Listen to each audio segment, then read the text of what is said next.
Rosalinda, ay amor. Ay amor, se tiene una razón para amar intensamente. Se descubre de repente que por ti late más fuerte el corazón. Ay, cuando nos llama la pasión, nos hallamos frente a frente para amarnos locamente y entregarnos sin reservas al amor. Ay, amor, quédate muy dentro. Aquí está tu Rosalinda para vivir en tus sueños. Ay, amor, que me estoy muriendo. Es esta tu Rosalinda que solo quiere tus besos. Ay, amor, aquí está tu Rosalinda para vivir en tus sueños. Toma mi alma, bebe mi cuerpo, que por tus besos me estoy muriendo. Ay, amor, es esta tu Rosalinda que solo quiere tus besos. Rosalinda, Rosalinda.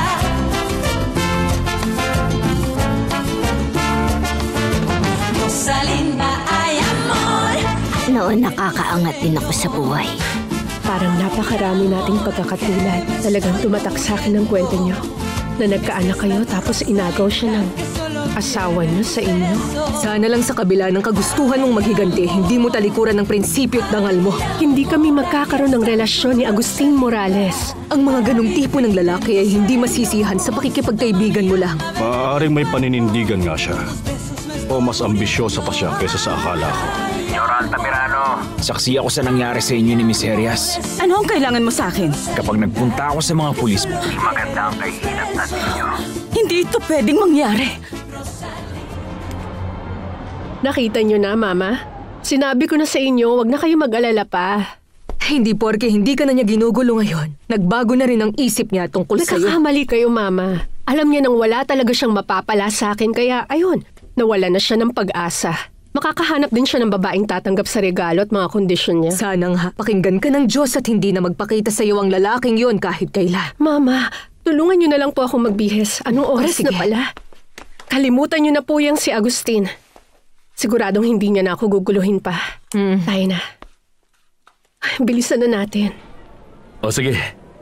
Sabihin mo kay Attorney Manzanares na pagkatapos ng show ni Rosalinda, dadaan ako sa opisina niya para pirmahan ang kontrata.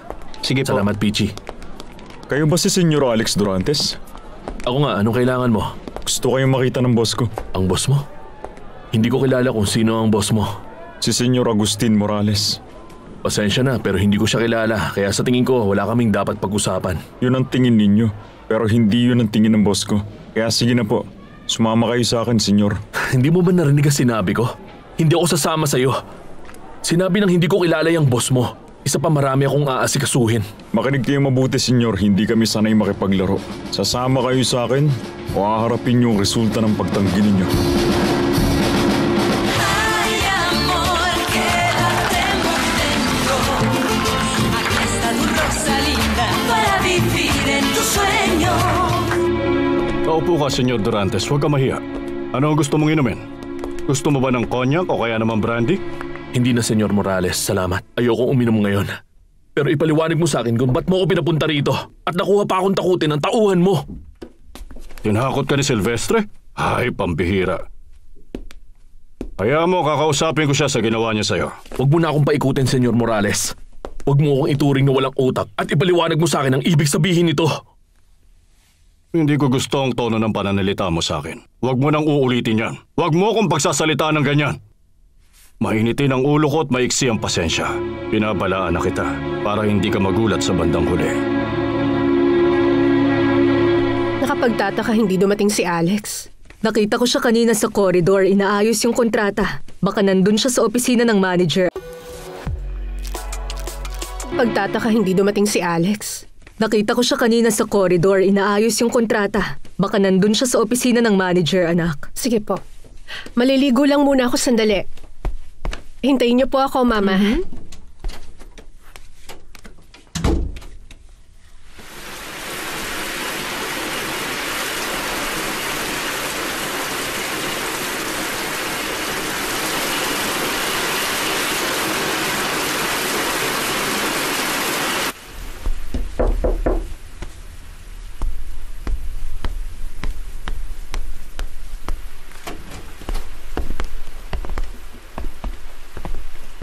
Mga pulis kami at hinahanap namin si Senyorita Rosalinda.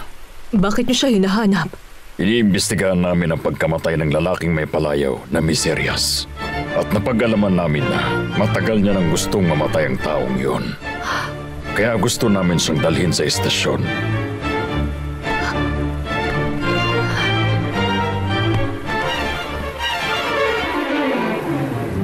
Ako si Rosalinda. Kayo si Rosalinda na singer? Pakiusap, senyora, hindi kami nagbibiro. Hindi rin ako nagbibiro. Ginagamit niya ang pangalan ko pero ako talaga si Rosalinda. Ako ang kilala ni Miserias. Ako yun. Kung ganun, kailangan niyo sumama sa amin sa estasyon. Ngayon na? Siyempre naman ngayon na. Hindi pinaghihintay ang hustisya. O sige, tayo na.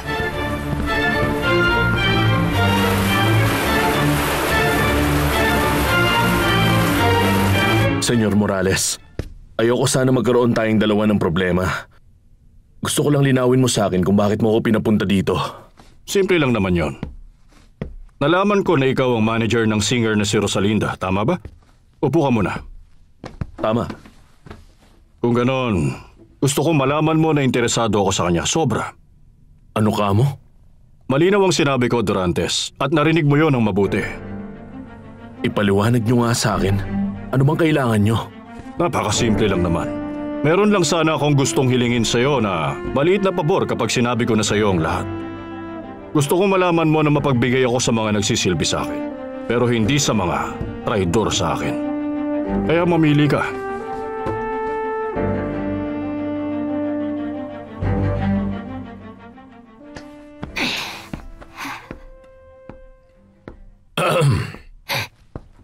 Senyor, kanina pa po ba kayo dyan? Kailangan kitang makausap. Tungkol saan po? Hinahanap kita kanina pero wala ka. Paano naging posible na binigyan kita ng oportunidad na magkaroon ka ng trabaho? Hindi mo naman ito ginagawa ng maayos. Pasensya ka na pero hayaan mo ako magpaliwanag. Anong sasabihin mo sa akin? Sinabi na rin ni Georgina. Ayaw mong sabihin kung saan ka pupunta.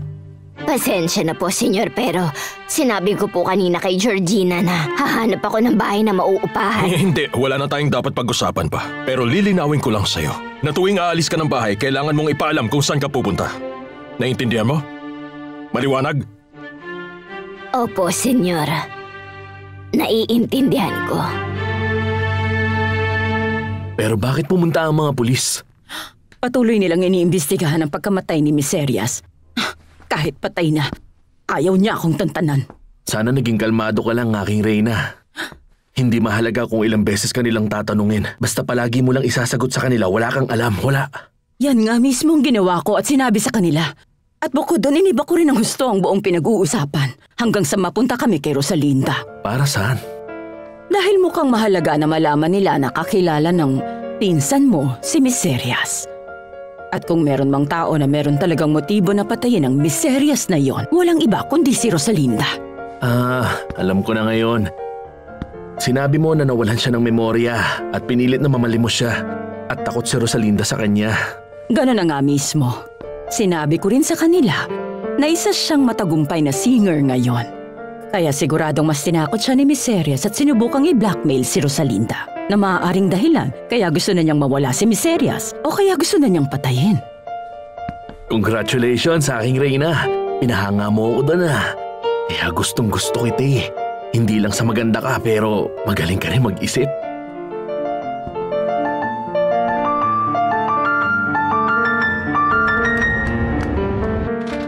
Mama? Mama? Nandyan po ba kayo, Ma? Mama! Ano yun? Ano nangyayari? Papa, nag-aalala ko kay Mama. Iniwan ko siya kanina sa dressing room ko. Paglabas ko, pagkatapos maligo, wala na siya. Anong ibig mong sabihin? Wala siya doon, Papa. Akala ko nandun lang siya sa paligid. Hinahanap ko siya pero wala. At walang nakapagsabi sa akin sa teatro kung nasan siya, Papa. Kumalma ka, huwag kang mataranta. Mag-isip muna tayong mabuti. Paano kung sumama ang loob niya? Paano kung na-aksidente siya, Papa? Bakit hindi mo man lang sinabi sa mga amo natin kung saan ako pumunta kanina? Ako bang sinisisi mo kung ba't ka napagalitan ni Senyor? Hindi ko kasalanan kung hindi nakikinig ang senyora nung sinabi ko sa kanya. Pasensya ka, marami ring inaasikaso mga bagay ang mga amo natin. Ang akin lang, humingi ako ng pabor sa'yo. Maliwanag ang pagkakasabi ko sa'yo Ito na lang ang may kailangan... papayo ko sa'yo. Kung ayaw mong mawala ng trabaho, ingatan mo.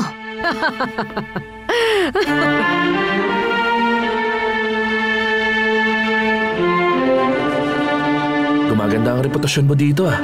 Parami ang tao. Masaya talaga ako para sa'yo. Salamat, Gerardo.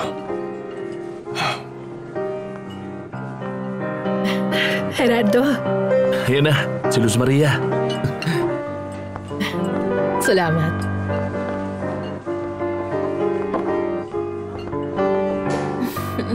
Kumusta?